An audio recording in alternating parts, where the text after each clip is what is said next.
Donc quand je suis rentrée en islam il y a de ça bientôt 10 ans, j'ai découvert les relations entre musulmans, donc entre frères et sœurs, ça m'a beaucoup touchée. Et en fait, avec la tariqa, ce comportement entre sœurs s'est élargi en comportement avec toute la création. Et c'est là un point très intéressant parce que la création tout entière, tous les humains, les animaux, l'environnement sont des éléments aussi importants que nous tous. Et en fait, ça m'a touchée parce que je viens d'une famille musulmane et j'ai trouvé chez des membres de ma famille des qualités vraiment exceptionnelles, des exemples de générosité, de bienveillance, de tolérance, sans intérêt et sans compter pour les récompenses, les hasanat. Donc c'est pour ça que je voulais vous parler de ça aujourd'hui. Au fil des années dans la tariqa, j'ai aussi compris que ce comportement que j'avais avec les créatures de Dieu, quelles qu'elles soient, avait une incidence directe sur moi. Donc, les enseignements de notre cheikh en général, et plus particulièrement au sujet de notre bon comportement avec la création, sont à mon sens un ticket pour une vie épanouie, pour les raisons que j'expliquerai à la fin de mon intervention. Donc je vais commencer par citer quelques exemples de comportement de notre cheikh lui-même envers la création, puis les enseignements qu'il dispense à ses disciples. Donc j'ai trouvé la plupart des exemples dans la biographie. C'est le premier livre qui nous est conseillé de lire avant les autres, puisqu'il est toujours important de bien connaître l'auteur avant de lire les autres livres. Donc moi, personnellement, je vous le conseille fortement parce qu'il est vraiment très très instructif. Donc pour le premier comportement,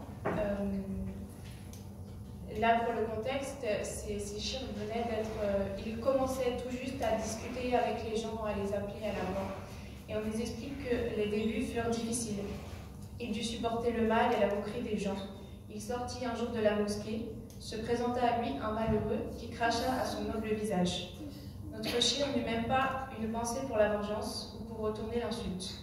Au contraire, il essuya son visage et continua sa route. Il est également connu que le comportement de Sidi Mohamed Fawzi al-Karkari est un exemple de modestie et de rabaissement. Donc pour les disciples qui ont l'habitude d'aller à la Zawiya, par exemple, il y a de nombreux animaux, c'est lui qui en prend grand soin, et ils sont toujours proches de lui. Et même avec ses disciples, il est toujours là pour s'occuper d'eux à leur service, leur servir le déjeuner, ranger les chaussures, laver les salles, etc. Donc ces enseignements, il les applique à lui-même et les enseigne à ses disciples. Et ce bon comportement, aussi bien par les actes, par les paroles et les pensées, oriente le cheminement du disciple, car plus il les applique, plus il pourra progresser. Donc dans le tome 2 du livre Les convenances du compagnonnage, c'est celui-ci, qui est disponible en vente aussi, il nous dit « Le chien va observer le comportement du cheminant avec lui-même, avec les fuqara, donc les disciples, et avec les gens du commun. Il faut donc qu'il cultive l'excellence du comportement envers absolument tout le monde. » Et on retrouve dans ses cours et livres d'autres exemples concrets, par exemple, lorsque le mendiant tend la main, donne-lui tout ce que tu possèdes. Le disciple n'a pas à se mettre en colère contre quelconque créature. Donc là, il y a d'autres exemples qui sont dans les livres verts, l'épître lunaire, très important aussi. Apprends à servir tes frères, à être leurs servants et à les aimer. Et un petit peu plus loin, si tu le vois manquer de quelque chose, donne-lui, toujours en parlant de ton frère. Il faut cesser de s'attacher aux fautes de ses frères. Il faut leur trouver 70 excuses. Donc en référence au fameux hadith. S'il ne recherche que le rabaissement et répugne les honneurs, et enseigne à son tour rabaissement et modestie, il nous donne aussi des explications sur les raisons de ce rabaissement et pourquoi il faut bien se comporter avec la création. Donc premièrement, tout est à renvoyer au don divin et non au mérite. Il nous explique dans les convenances du compagnonnage que le cheminement doit le comprendre. Donc je cite, « Celui qui fait véritablement partie de l'élite de la création ne peut se considérer meilleur que qui que ce soit, car il sait que tout n'est que don divin et qu'il ne doit rien à ses efforts.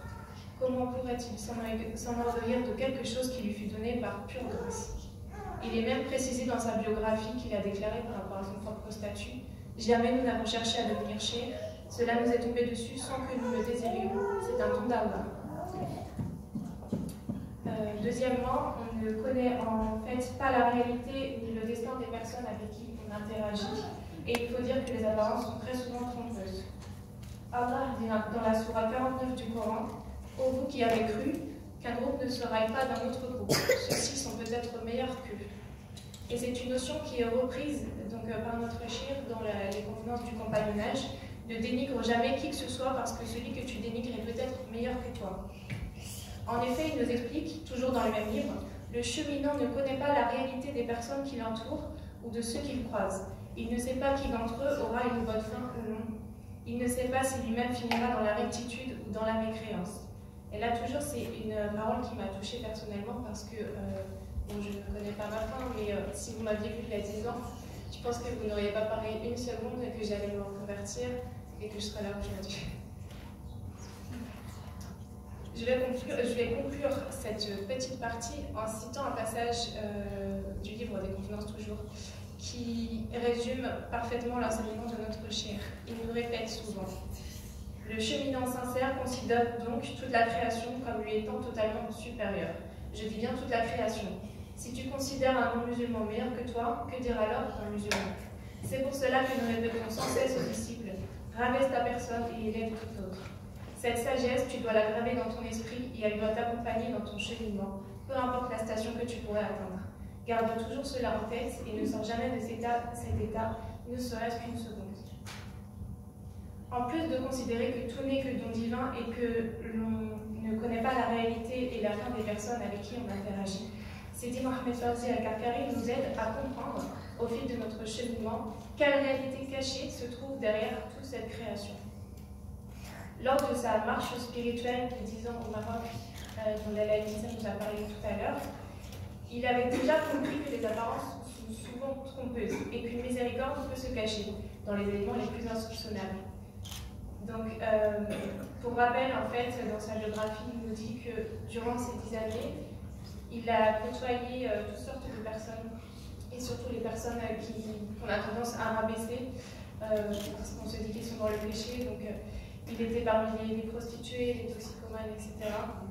Et il a dit que nous avons connu au milieu de ceux que vous appelez les pécheurs, les zombies, les buveurs d'alcool, les prostituées, les hommes et les femmes les plus élevés. Nous avons vu en eux une miséricorde cachée. Le soufi a reçu la première lecture par laquelle il a compris la vérité de cet univers. Il a compris que rien ne persiste d'autre que son Seigneur et c'est pour cela qu'il sacralise toutes choses. Le cheminant est amené à voir la lumière en toutes choses et prendre soin des éléments qui l'entourent par respect, car certains sont cités dans le Coran, dans certains hadiths par exemple. Donc là, il nous donne l'exemple, puisque l'olivier a été cité dans une sourate, dès qu'il va voir un olivier, il va l'enlacer, ou il a vu qu'il y avait un chien dans la sourate Kef. Donc c'est pour ça qu'il va rechercher la proximité avec les chiens. Donc c'est en agissant de la sorte que l'on apprend à mettre en pratique les convenances avec toute la création, même avec la pierre que l'on croise dans la rue. Lors de cette marche toujours, notre chien avait déjà une relation privilégiée avec toute la création. Il nous dit « Je prenais la terre comme lit et le ciel étoilé comme couverture. J'ai voyagé entre les montagnes, mais c'est auprès d'Allah que j'ai attaché mes bagages. Quand j'invoquais, le vrai répondait à mon invocation. Quand je cherchais, j'obtenais ce que je cherchais. Les créatures se tournaient vers moi où que j'aille. » Sidi Mohamed Fawzi Al-Karkari nous enseigne que la création est comme un miroir dans lequel se reflète notre réalité. Voici quelques exemples de conseils qu'il donne aux cheminants en ce sens. Si tu veux te corriger dans le miroir de la création, sache que le premier des miroirs est celui de ta mère. Et même si tes parents ne sont pas musulmans, l'amour reste le plus important. Ne renie pas ton origine. Vois tes parents comme la cause de ton islamité, car ils sont responsables de ton éducation. Ton épouse est un miroir désirant refléter ta propre réalité et toi, tu veux fuir ton reflet. Si tu veux corriger ton épouse, corrige-toi toi-même en premier. Tu dois être le bien-aimé de ton épouse, de ta famille, de tes voisins, de ta ville, etc. Et même si l'univers tout entier te prenait pour ennemi, tu dois essayer d'éduquer et purifier ta nef, donc ton ego, jusqu'à ce que tu aimes l'ensemble de la création. Pour résumer, le disciple doit apprendre à se corriger lui-même, se concentrer sur ses défauts qui lui sont envoyés comme un miroir par la création. Et donc là où je voudrais en venir, c'est faire le lien avec le thème d'aujourd'hui. Pourquoi, selon moi, ces enseignements sont une voie vers une vie épanouie. Alors, premièrement, on comprend lors de notre cheminement que lorsqu'on donne et on fait du bien, on se fait du bien à soi-même en premier. Donc, il y a une fameuse parole que les arabophones connaissent bien, Kamatudin Toudem, comme tu fais, on te fera. Et en fait, toute pensée, tout acte, que ce soit positif ou négatif, c'est quelque chose que l'on donne à autrui. C'est comme si on le mettait dans une boîte, et cette boîte nous reviendra un jour ou un autre. Donc, quand tu donnes à quelqu'un, c'est comme si tu te la donnes à toi-même à un autre moment. Et en fait, c'est comme si au final, il n'y avait que toi dans ce monde. Donc faire le bien revient directement à se faire du bien à soi-même. Et c'est pour ça que l'on dit d'agir avec les autres comme on aimerait que les autres agissent avec nous. Et là, je vais rappeler aussi le hadith qui est très connu. Aucun de vous ne sera croyant jusqu'à ce qu'il aime pour son frère ce qu'il aime pour lui-même. Et enfin, alors selon moi, mon expérience personnelle, je pense que cette façon de voir les choses diminue la haine, parce qu'on en veut moins aux personnes qui nous font du mal au final. La peur aussi, parce qu'on appréhende moins ce qui nous attend. Et ça nous apporte de la patience, de la bienveillance. Donc ces valeurs qu'on va diffuser un petit peu autour de nous vont finalement nous revenir. Et ça fait une sorte de cercle vertueux, très important. Et on peut aussi relativiser, ça nous apporte de la sérénité, même quand on vit dans une famille qui ne partage pas ses valeurs ou dans un environnement où il n'y a pas d'autres musulmans, par exemple. Voilà, donc pour finir, je vais dire que de notre comportement, relation avec la création, découle directement notre relation avec nous-mêmes et avec notre Seigneur. Merci pour votre attention.